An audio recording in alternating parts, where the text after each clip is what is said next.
Welcome to the Explainer. So, if you're an infrastructure administrator, or maybe you're gearing up for an AWS cloud certification, mastering storage is, well, it's totally non-negotiable. Today, we're unpacking the ultimate study guide comparing two absolute titans of AWS cloud storage, Amazon Elastic Block Store, or EBS, and Amazon's Simple Storage Service, which we all know as S3. We're going to look at this entirely from an architect's perspective. We'll be comparing storage types, durability, use cases, and most importantly, how to protect your budget. Let's get right into it. Okay, let's dive into this. I want to start with a very specific, real-world dilemma that trips up a lot of folks who are new to cloud architecture. Imagine you've got a massive 1 GB text file sitting in the cloud. You open it up, you change a single letter, and you hit save. What actually happens behind the scenes? Well, depending on the storage architecture you've picked, the answer is drastically different. And honestly, making the wrong choice here could cost your application heavily in terms of performance and bandwidth. So here's how we resolve that dilemma. It all comes down to block storage versus object storage. That's the foundational difference between EBS and S3. With block storage, which Amazon EBS uses, the file is basically chopped up into smaller pieces or blocks.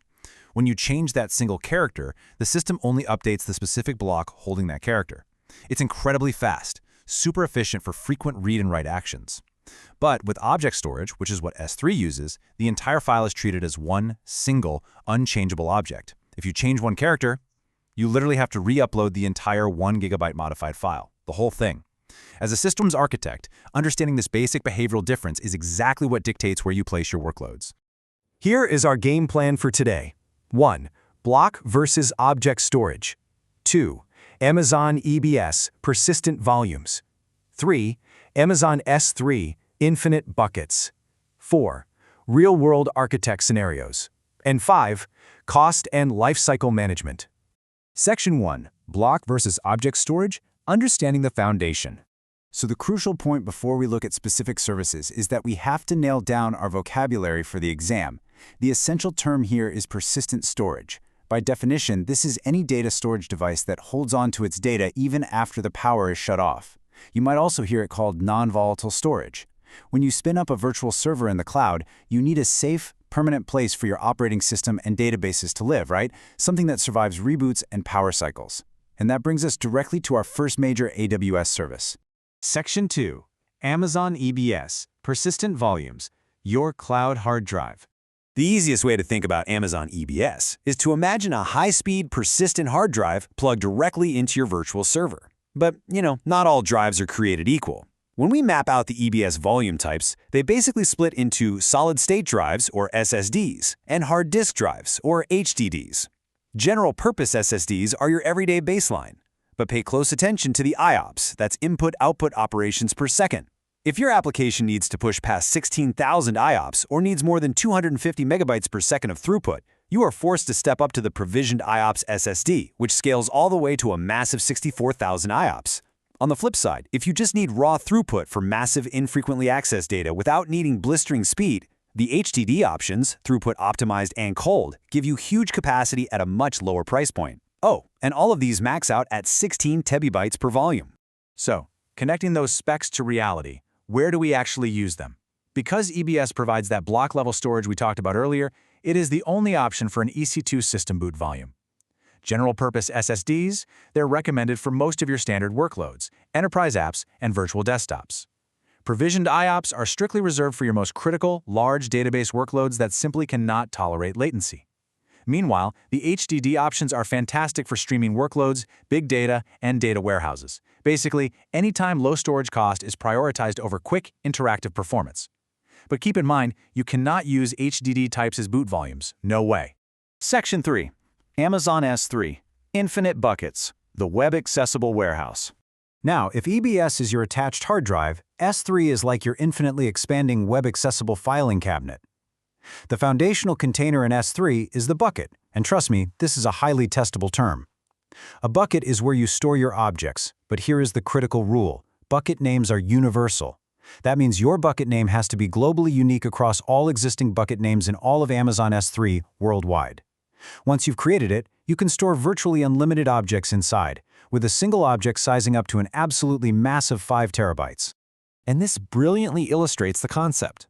It's a clean, managed cloud storage solution.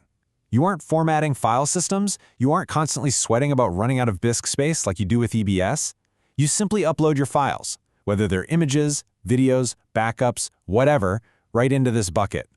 You can do it using the AWS Management Console, the command line interface, or through your own application using REST-based endpoints. It's that simple. Just like EBS has different volume types, S3 has different storage classes, and it's all based on how often you need to access your data. S3 Standard is your go-to for frequently accessed data, like dynamic websites or mobile apps. Now, if your access patterns are kind of unpredictable, S3 Intelligent Tiering is amazing. It automatically shuffles data to the most cost-effective tier for you. For data you don't look at often but need immediately when called upon, think disaster recovery files, you'd use Standard Infrequent Access or One-Zone Infrequent Access to save even more cache. And for that long-term archiving, we have S3 Glacier and Glacier Deep Archive. Retrieving data from those can take minutes to hours, but the storage cost is literally pennies on the dollar. Okay, I want to pause on this number right here, 11. Specifically, 11 nines. That's 99.9999. You get the idea. Durability. This is a staggering engineering achievement and an absolutely core exam fact. By default, data in Amazon S3 Standard is redundantly stored across multiple facilities and devices within a region to give you these 11 nines of durability. To put that into perspective, it means if you store 10 million objects in S3, you can on average expect to incur a loss of a single object once every 10,000 years. Crazy, right? Section 4. Real-world architect scenarios. Putting theory into practice. Let's move to the practical stuff and see how this builds. Because hey, theory is great, but as an infrastructure administrator, you're paid to solve real business problems. So here's your first scenario. You're working for a healthcare or financial services company. Compliance regulations legally mandate that you must retain massive data sets of patient or transaction records for 7 to 10 years. This data will probably only be accessed once or twice a year, if ever, but it absolutely positively cannot be lost. What's your play here? The answer is Amazon S3 Glacier Deep Archive. It is the absolute lowest cost storage class in S3. It gives you that incredible 11 nines durability of object storage, totally supports long-term retention, and it's a super easy to manage alternative to maintaining clunky physical on-premises magnetic tape libraries. Let's pivot. Scenario 2. You have a critical business database application. It is highly transactional. The developers come to you and say the baseline performance requires a sustained speed of well over 16,000 input-output operations per second. Where does this database live? For this one, you need block storage attached directly to the compute instance. And that brings us right back to Amazon EBS. Specifically, because the requirement explicitly jumps past that 16,000 IOPS threshold of the general-purpose SSDs, your only correct architectural choice here is the EBS Provisioned IOPS SSD. You provision exactly the IOPS you need to guarantee that sustained high-speed performance. Section 5. Cost and Lifecycle Management. Protecting your budget and your data. Now, what's really interesting about this next part is the reality of day-to-day administration. Designing a great system is only half the job. Managing the ongoing cost is what actually keeps the business running. And the fundamental difference here is how AWS bills you. With Amazon EBS, you're billed for what you provision, regardless of whether you actually use it. So if you create a 100 gigabyte EBS volume but only put 1 gigabyte of data on it, yeah, you are still paying for all 100 gigabytes that month. S3, on the other hand, is strictly usage billing. You only pay for the gigabytes you actually use, plus the requests made and the data transferred out of the region. Oh, and a quick bonus tip, data transferred into S3 is free. To protect that data and manage those costs, you use two distinct tools.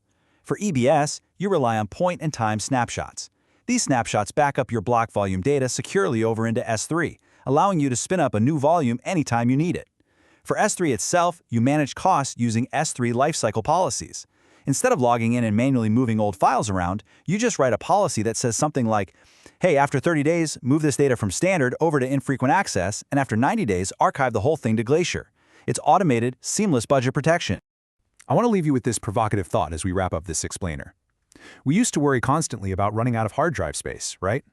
But today, with tools like S3 offering virtually infinite scale, the challenge isn't storing the data anymore. It's managing the cost of keeping it and ensuring your retrieval times actually match your business needs. Mastering the differences between block and object storage and knowing exactly when to apply EBS versus S3, well, that's what separates a novice from a certified cloud architect. Keep studying, keep building, and I'll see you in the next explainer.